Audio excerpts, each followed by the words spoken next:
Okay, so as I go around and do presentations, I generally get right, to question and answer, and I wait and I say, how long will it take for the question, how much does it cost to come up? And it generally is the first question. And I think it's interesting that on that word cloud we did, cost was right in the middle, and it was really big. So this presentation is the beginning of addressing that challenge. And we've broken the challenge into two pieces. The piece of you're going to have to find external financing or alternatives, and where your congregation actually could step in and self-fund your excursion into the brave new world of net zero. So in order to get started, I'm going to show a inspirational video, and then we'll get to the panel. Solar power for nonprofits. Many nonprofits don't believe solar power can work for them. The cost of a solar panel system often seems prohibitive. But now, new flexible financing options are allowing nonprofits to receive the same financial and environmental benefits solar delivers to home and business owners. This is great news for nonprofits. In an environment where every penny counts, installing a solar power system makes a lot of sense. Benefits of solar. Electricity costs are often a significant operating expense, and just like their business counterparts, nonprofits are looking for ways to contain these steadily rising costs. With solar, your organization can either significantly reduce or even eliminate its electric bill in the long term. You can potentially save 10 to 50% on your monthly electric bills, which can total to hundreds or thousands of dollars of savings every year. It can also protect you from annual increases in electricity rates. Solar can improve your ability to forecast these expenses more precisely. As a result, budgets and expenses become much easier to manage over the long term, and you can use your savings to further your core mission. There are environmental benefits too. For every kilowatt of solar panels you install, your organization avoids about 1 ton of carbon emissions every year. That's roughly the same as planting 20 trees every year. For many nonprofits, operating sustainably is consistent with their mission and their desire to be a positive force within their communities. Nonprofits can afford to go solar. Even though solar panel prices have fallen dramatically over the past few years, for many organizations it can still be expensive. Most businesses are able to reduce the cost through tax incentives. Unfortunately, because of their tax-exempt status, nonprofits aren't able to do the same. But that doesn't mean nonprofits can't afford to go solar. While most nonprofits generally are not able to spend the cash up front to pay the full cost of a solar panel system, there are many flexible financing methods that allow these organizations to go solar without making any upfront investment. Option 1. Solar leases and PPAs. Solar leases and power purchase agreements, also known as PPAs, allow nonprofits to install solar panels on-site without actually owning them or making an investment. Both options are similar to renting. With a solar lease, your organization will pay a monthly fee for the system and get to use all of the electricity the solar panels produce, for free. With a PPA, you agree to purchase the electricity the system generates at prices that are lower than what you would pay your utility. Most leases and PPAs have zero down options, so you won't pay anything up front for the installation. Your monthly payment for a lease or PPA is usually less than your current electric bill, so you begin saving right away. What's more is that your expenses will become completely predictable. With a solar lease or PPA, you will be able to save 10 to 50% over your monthly electric bills without making any upfront investment. And over time, as electricity prices continue to increase, your savings will continue to grow. Generally, you sign a lease or PPA contract for a duration of 10 to 20 years with the leasing company, and they will install the panels at your property. Your savings over the contract period could total in the tens of thousands of dollars. That's real money. And although solar panel systems require little to no maintenance, if something were to happen, the lease or PPA company, not your organization, would be responsible for any repairs since it owns the system. At the end of the contract period, your organization can extend the agreement, continuing to pay monthly payments to the leasing company. Or it could purchase the system from the leasing company at a much lower cost, and the electricity it generates would be yours for free. Other options include the possibility of the solar leasing company donating the system to your organization at the end of the original contract period. Option 2. Crowdfunding. Crowdfunding is a relatively new way for nonprofits to go solar. Companies such as Collective Sun and Sunvestment allow individuals, often members or supporters of your nonprofit, to contribute money to fund the purchase of a solar panel system for your organization. You then pay a monthly fee to the company for the electricity the system produces, which, similar to leases and PPAs, may help you save up to 50% on your monthly electric bills. All of these financing methods are putting solar within reach of nonprofit organizations, allowing them to free up significant amounts of cash. If the savings are redirected to mission-related programs, your organization could increase its impact while lowering its overhead, or use it to fund further growth. If you're convinced of the value solar power systems deliver, it's time to start shopping. The Energy Sage Marketplace is a great place to start. The marketplace will help you get quotes from multiple installers and financing companies. It also provides you with apples-to-apples comparisons of the different quotes and financing options you receive. The marketplace makes it easy for you to evaluate each option and choose the one that best meets your needs and financial objectives. For more information about solar power, solar financing options, or to start shopping, visit the solar section of www.energysage.com. Okay, so here's what we're going to be doing. There used to be this thing called the Excel rebate that would actually provide you about 50% of your solar, but that has disappeared. So now we're left to our own devices. I think the name of the game is we're leaving money on the table. And how do we recognize that money we're leaving on the table? The first thing we're going to talk about is this instrument called the PPA. And to do that, we will be calling on Julia Sullivan from, Solaris Energy. Solaris Energy. Oh, you want to go ahead? Sure. I'll cue you up.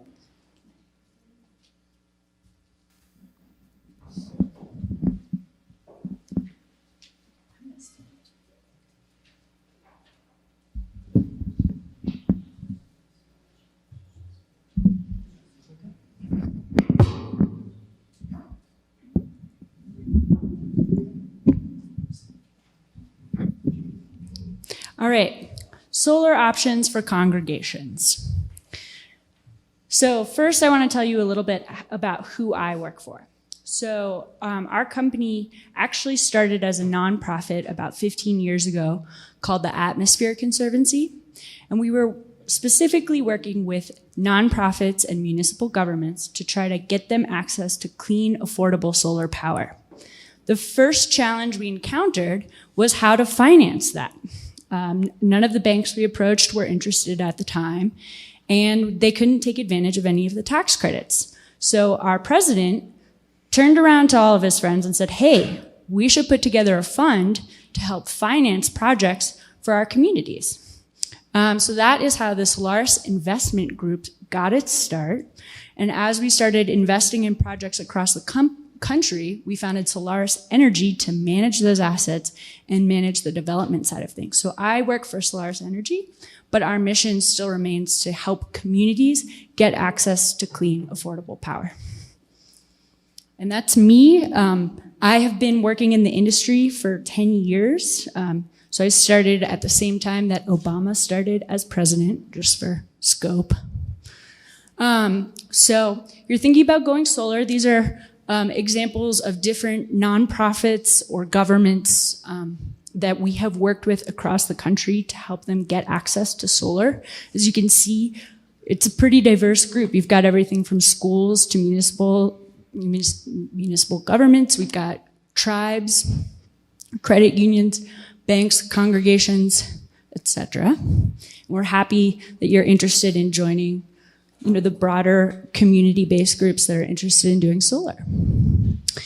So today's agenda, I just wanted to do a really quick recap of the benefits of going solar, because it's very important for you to have a clear picture of what it is you want to accomplish out of getting solar as you go into the process. Then I'll talk about what the incentives that are out there are and what that means for you as a nonprofit and your options of buying, leasing, or power purchase agreements. Then I'll talk briefly about finding a partner, what to expect once you have a solar system, the key takeaways. Benefits of going solar. So you want to know, as I said, the benefits that you want before you start. I've seen systems where people have built their solar and they don't have strong energy management systems, which is really ultimately what they wanted. So it's important to identify those factors with your team before you build your system. So obviously one of the primary reasons you're probably interested in solar is for the cost savings, whether it's reducing your long-term cost risks or immediately realizing savings on your utility bills. There's also environmental stewardship or green branding. As you may be able to tell from this photo, that is the Vatican. They installed this solar over 10 years ago. So that they're a great example of, really showing stewardship in the green space and promoting it for other congregations across the country or world. Community benefits. So in some cases, you may have communities that are demanding access to solar. And in some cases, you may just have, you may want to be a leader in your community. But there's plenty of ways to get creative about how you share your messaging and engage your community. Partnering to take advantage of tax credits or depreciation. So I bring this up because when I worked at my previous job at Stein, we were a module manufacturer. I had clients who specifically only worked with congregations, and they raised money within their own congregation to then fund congregations across the country. And I thought that it was really interesting. And you may know people within your congregation or within your world that might have a lot of tax equity and might be interested in trying to use that in a way that could benefit your church or synagogue. Managing demand charges. So this is a place where I often lose people, so don't worry too much about the colors up there. But basically, in red, these are the energy usage. This is a system called eGauge where they're doing, you can manage you can see up to a quarter of a second live on their website. And you can see where all of the peaks are. And in some places in Colorado, we have demand charges in excess of $15 a kilowatt hour, which is very expensive. So if you are one of those people, solar can absolutely help you as long as we can figure out how to shave those peaks. This is a map. This is from the National Renewable Energy Laboratory showing you the areas of the country that do have customers. And this is like small commercial, which most of you most likely fall under a small commercial rate of some sort. But as you can see in Colorado, we have plenty of red. So there are plenty of people out there who are paying in excess of $15 an hour kilowatt for those demand charges. So if you have high utility bills, we would be happy to help you look at that and interpret them. So next up, we have available incentives. So there are many incentives for going solar. You obviously have your energy savings. And then in green, you'll see the federal tax credit and the MACRs with bonus depreciation. Both of those are related to your taxes. Since you are most likely nonprofit entities, you will need a partner that has a tax appetite to take advantage of those, to really maximize to make sure that you're getting the lowest rate for your power possible. Everything in orange you can get as a nonprofit. And this is the federal tax credit. This is the last year that is 30%. And next year it steps down to 26. than 22. So if this is something you're considering, you may want to consider acting by 2021 to really make sure that you get the maximum benefit out there. This also means there is more financial institution interest at this time because they can take advantage of that tax credit.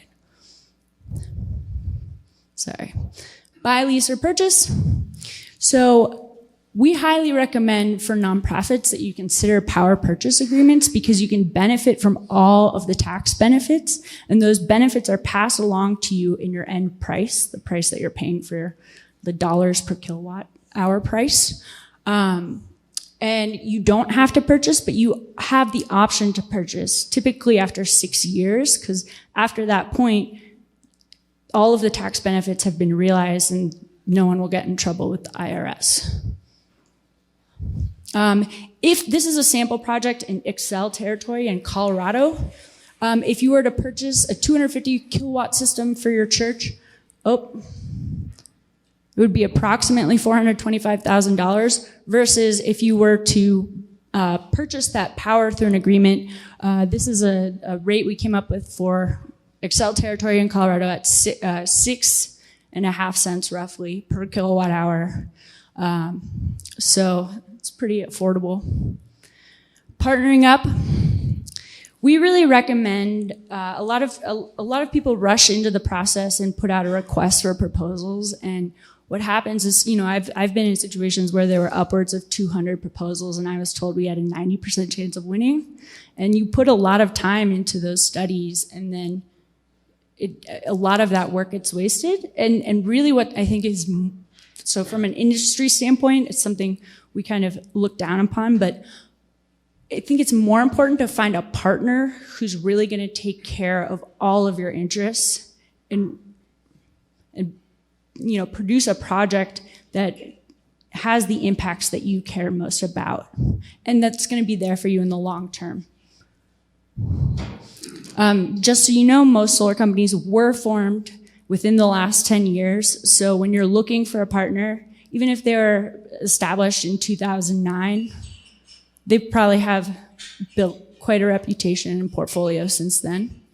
We do highly recommend that you look for partners that are members in these groups. So COSIA, which is actually, that's now COSA, the Colorado Solar and Storage Association. SEIA, which is the National Solar Energy Industries Association, and NABCEP, which is the Professional Certification for Installers. We highly recommend those for quality. What to expect? You're going to have very predictable production, so you can build that into all of your financial models, and you'll see that reflected on your billing. This is from Colorado State University, a project we did with them. You'll get regular bills like you do from any utility company. And you'll be able to verify all of that data because you will have ways to track what your system is producing, just as this church is doing with their live monitoring in Morristown, New Jersey. And my key takeaways are find a qualified partner who's going to work with you and take care of you over the long term. I recommend strongly considering power purchase agreements as nonprofits so you can benefit from those tax benefits. And I think it's important to remember that the 30% tax credit does step down after 2019 in the subsequent years. Thank you so much.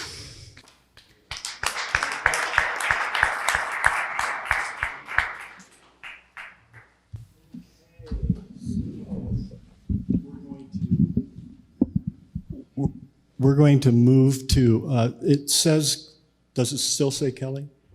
Fixed it for me. Okay. So yes, there is this idea that you can put solar on your roof, but what if you're in downtown, you have historical preservation issues, and you actually cannot get solar on your roof because it changes the appearance. In this case, there is another option which we'll investigate with Pete, and that is roofless solar. And let me cue you. teach me how to use this thing real quick? Yeah, that's advanced. And then the red is the red.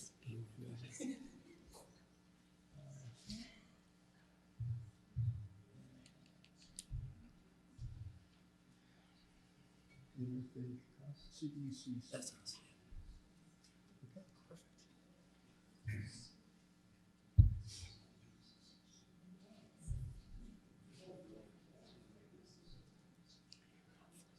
I think that's the best I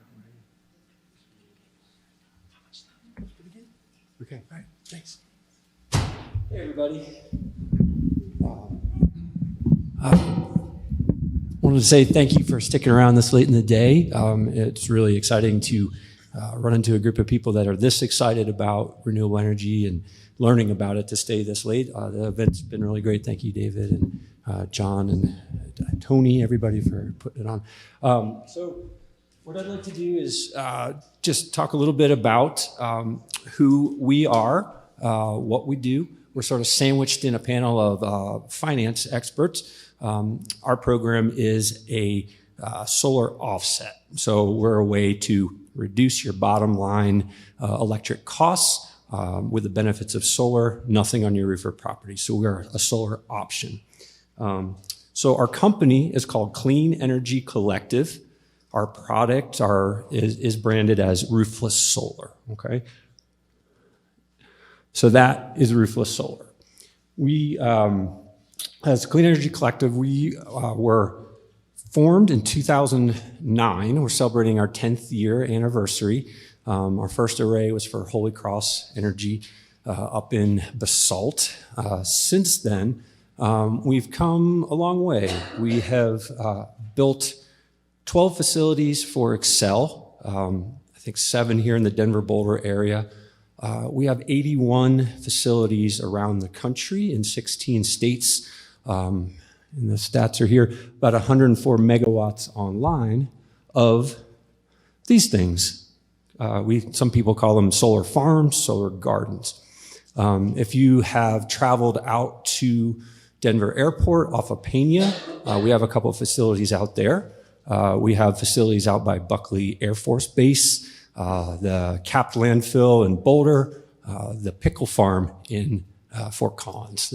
We try and use brown space that is no longer viable for other types of activities. Wherever we can, we'll build these farms. So how does it work?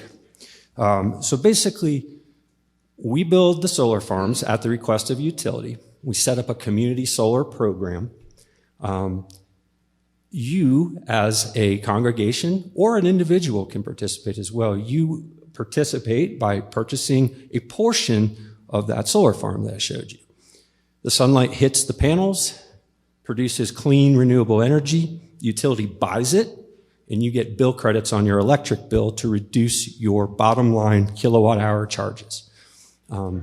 Little different. We don't reduce your demand, but we reduce your charges, okay? So it's a way to reduce your expense while supporting utility scale environmental action. We're helping utilities clean up their act by reducing their overall emissions. Some of the key characteristics of our off-site option here is no matter which way your roof faces, our facilities face the perfect direction at the perfect tilt. There's no shade to worry about. Commercial grade equipment. So we've got very efficient inverters and end boxes, and so commercial grade equipment. And best of all, you never have to take care of it. We take care of all that. The maintenance is included in the upfront cost. We never ask you for a nickel. We have a dedicated team of folks that monitor the production on a daily basis across all of our facilities nationwide. We have a local team here that works on our facilities. We have teams in other markets that take care of those facilities. So it's a really nice way to go solar without ever having to worry about any of some of the things that could happen if you install it. So we are here talking about renewable energy. and making an impact. So you guys kind of already know the benefits. Everybody's been talking about it all day, but I just wanted to sort of toot our horn a little bit and talk about what we are doing with our facilities here in the Denver Boulder area.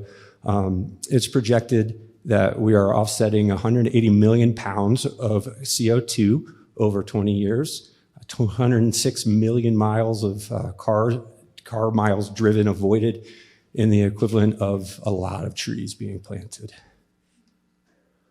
All to the tune of saving money. So this is a way to support renewable energy, but also have a really good financial return for doing so. And I wanted to talk a little bit about that. I don't really have too many slides for it, but I wanted to just sort of explain, and you've gotten this message throughout the day, but the outlay to purchase the solar, are the estimate and the projections for your return are far greater than your initial purchase. So over years, churches, congregations, big organizations with big electric bills can save tens of thousands of dollars above their purchase price, depending on their system size. Another thing I wanted to point out is that we've heard about the demand charges. We've heard about how Xcel charges for electricity.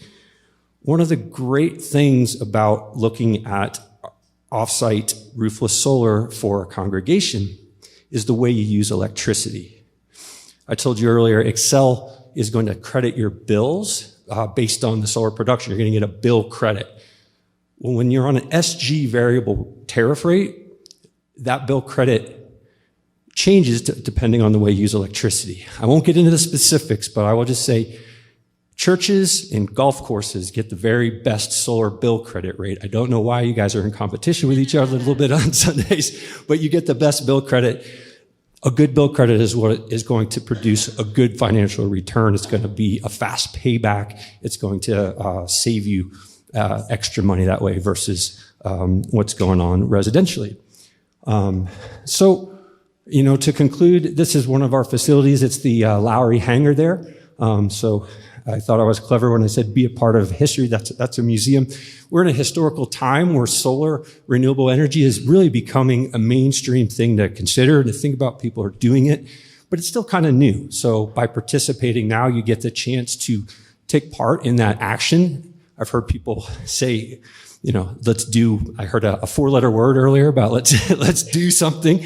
So this is a chance to do something, make that renewable impact, supporting sustainability to the tune of millions of pounds of CO2 being offset, and saving real money over time, not just for your congregation, but we do have a referral program. So if the congregation has individuals that purchase, you can we have a referral structure that will help the individuals give money to that church that referred them. So that is a pretty good place to stop. I guess the only other thing I wanted to point out is that one of the benefits of this program is that it's transferable. So I talked to somebody today earlier.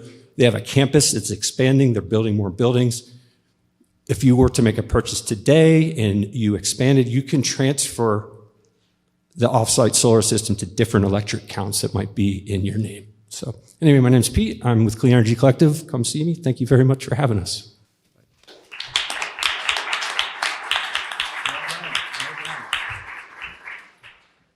Okay, so there's a lot of tricks in our bag. The next one, we don't property. Let's see, what is it? Property assessed clean energy with nonprofits. The kind of basis of this is that you put it into your property tax, and you think nonprofit tax. There's something going on here. And Tracy Phillips, who is the director of Colorado Property Assessed Clean Energy, is going to elucidate how that actually can work. Yeah.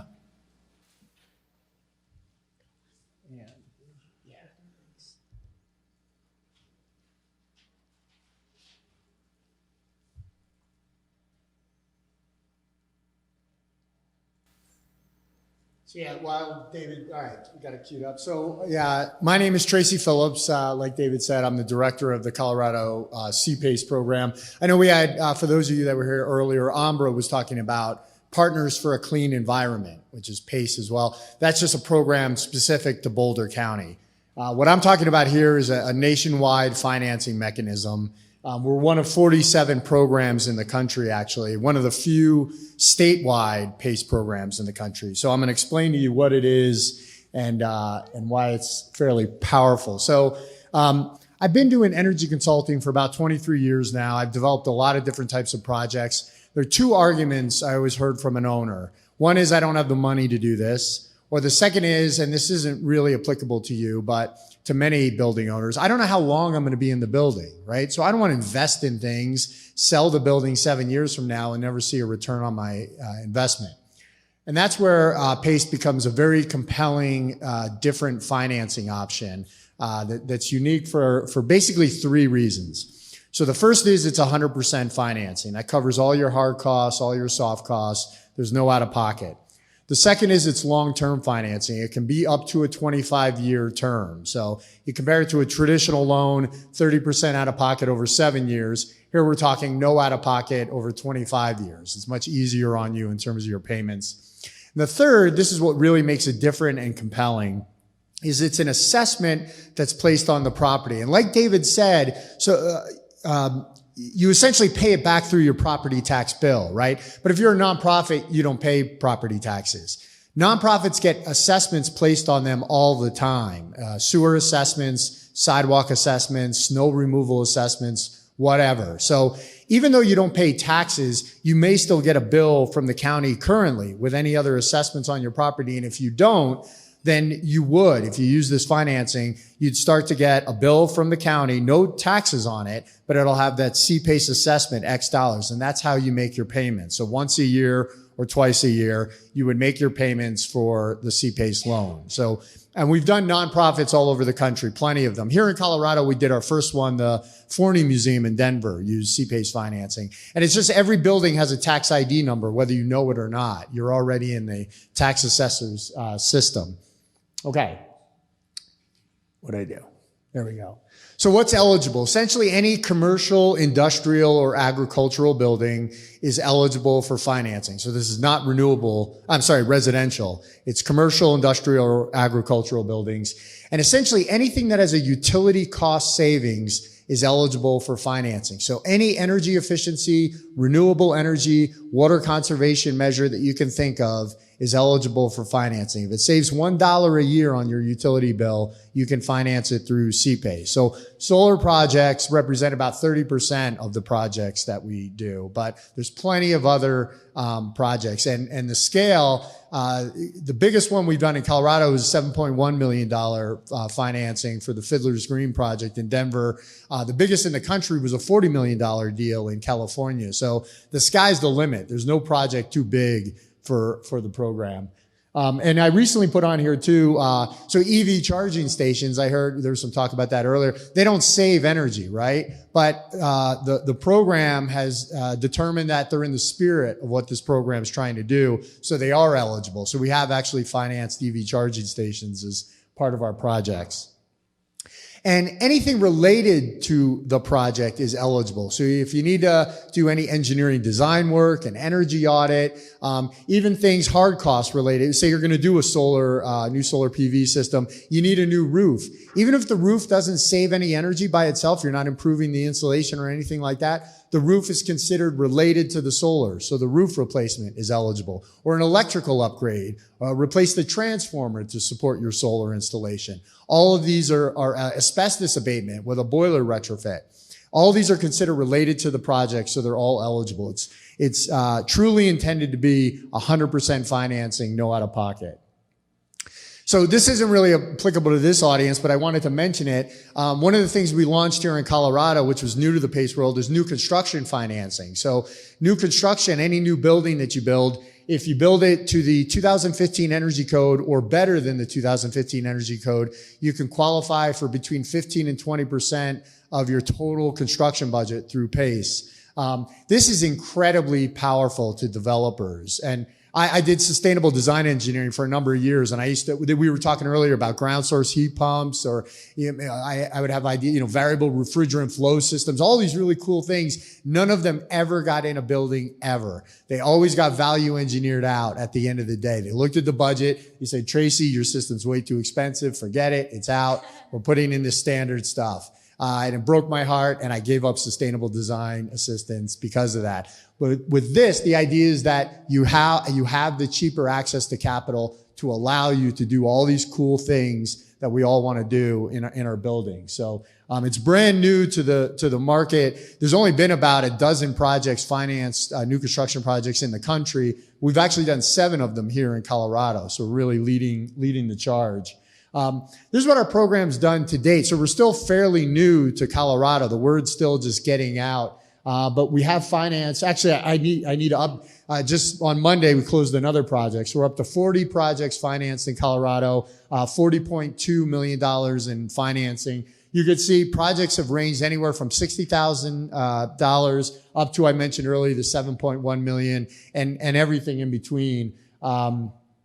The program, I should mention this too, the program is a statewide program, but each county needs to opt in order for us to finance projects in that county. So most of the major counties are in. Some of the exceptions I'll mention are El Paso County, which is Colorado Springs area, Mesa County, which is Grand Junction, and Douglas County, which is not too far from here, is not opted in yet. Those are some of the major, but most of the others that you could think, Denver, obviously, Jefferson County, Adams, Arapahoe, Boulder, all the ones around here, pretty much, besides those I mentioned, are in the program.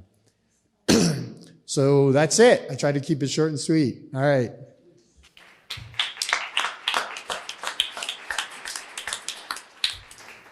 Yeah, I think going beyond the solar incentives is really, really important, because you only get the tax incentives and depreciations on the actual solar and anything associated with that. So what we're going to do now is many churches would like to do PPA.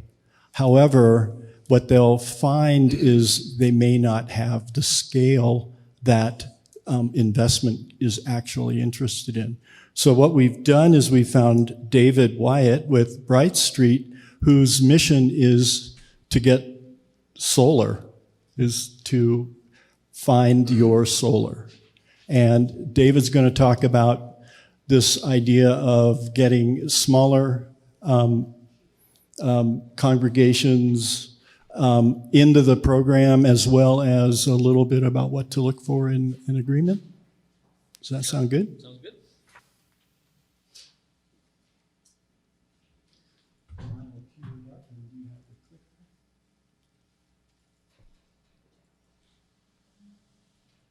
Is it about Bright Street? Yeah, we won't. Okay.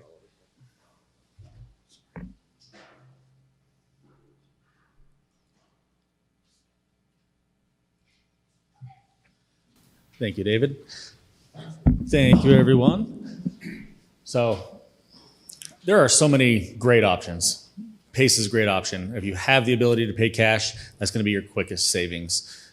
PPA options that Tracy had mentioned earlier, those are all options. Community solar are options. The issue that we run into with a lot of those options is investors have a risk tolerance from either the scale of the project, not being large enough to intrigue an investment, or longevity of company and business. Where we kind of play a different role is we have the ability to essentially finance with our pool of investors, whether it be a tax equity investor, being able to reduce your cost up front immediately by 30%, and being able to bundle a few different projects to make it appealing from an interest rate perspective for that investor.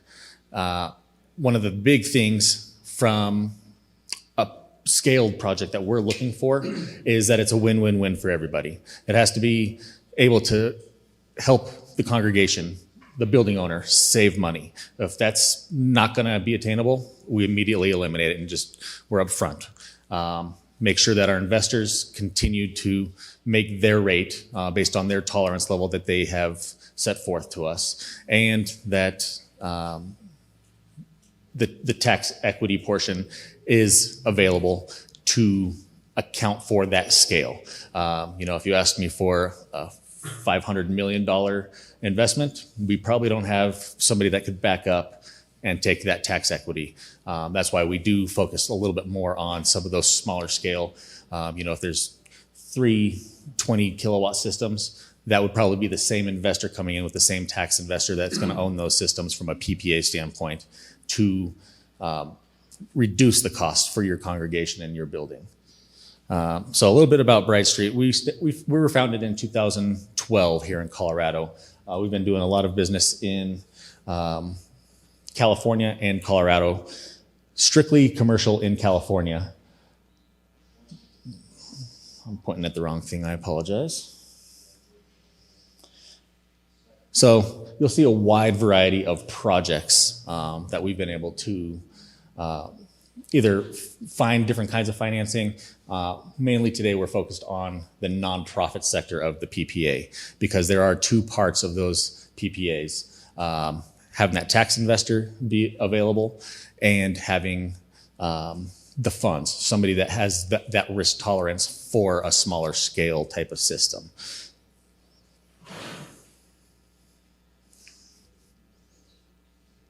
I'll go through these pictures real quick. I know we're running a little bit behind today.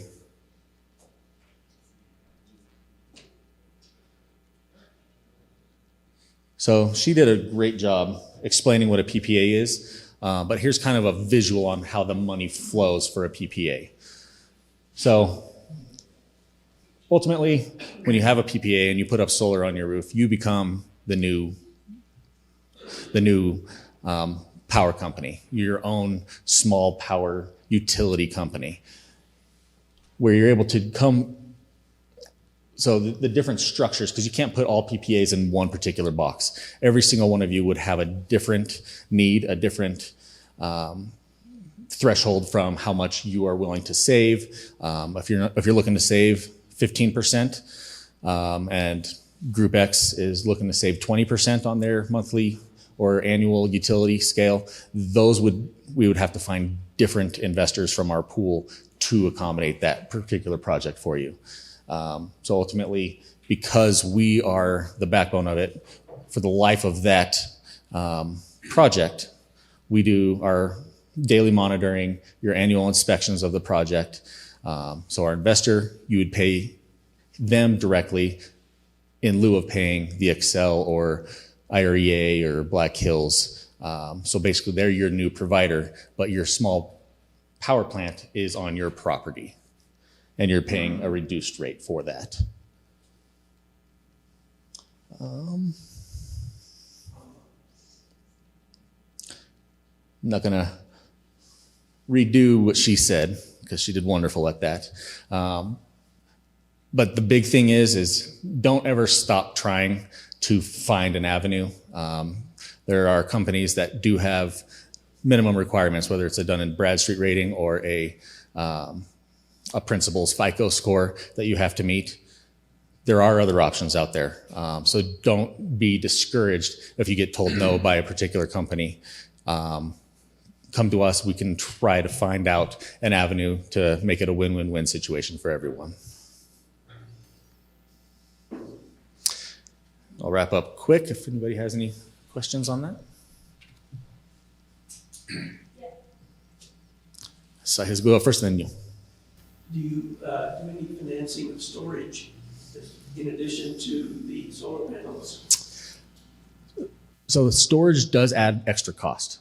So from the optics of looking at if you're trying to reduce your monthly or annual electrical use or utility use, sometimes storage right now, where the price point is, does inflate that to where it's not appealing, or maybe you're not making it as large of a savings. But those are options that we can present to you. Yes, ma'am. So what's trying to understand? So These are all systems where the organization becomes a partner with a lender in splitting in some fashion the amount of savings that you get from going solar. So your benefit is that you're going solar, you're no longer using as much electricity, and in exchange for the upfront financing, we're sharing the savings. Correct. Yes. So whatever portion of the project that you're able to eliminate from a kilowatt usage standpoint. So if your system can generate 50 kilowatt or 50,000 kilowatt hours a year, whatever it may be, and you're using 100,000, you're going to be able to, that 50% of that portion is basically going to be filtered through your small power plant. And that portion that you're not utilizing through the utility company, you're getting that savings on, whether it's a 15%, 20% savings at no cost upfront to you. Is that typical, 15-20%? 15-20% savings typical? Is that kind of high? It's tough to, without knowing all the specifics, and that's like how I like to say it, nothing is set in a box. Depending on the risk factors from a financing standpoint, depending on where you can place these arrays. If you're placing them on the building and you have to set them to a southeast array rather than strictly south, those types of factors are going to eat into what type of savings you would have. Thank you very much.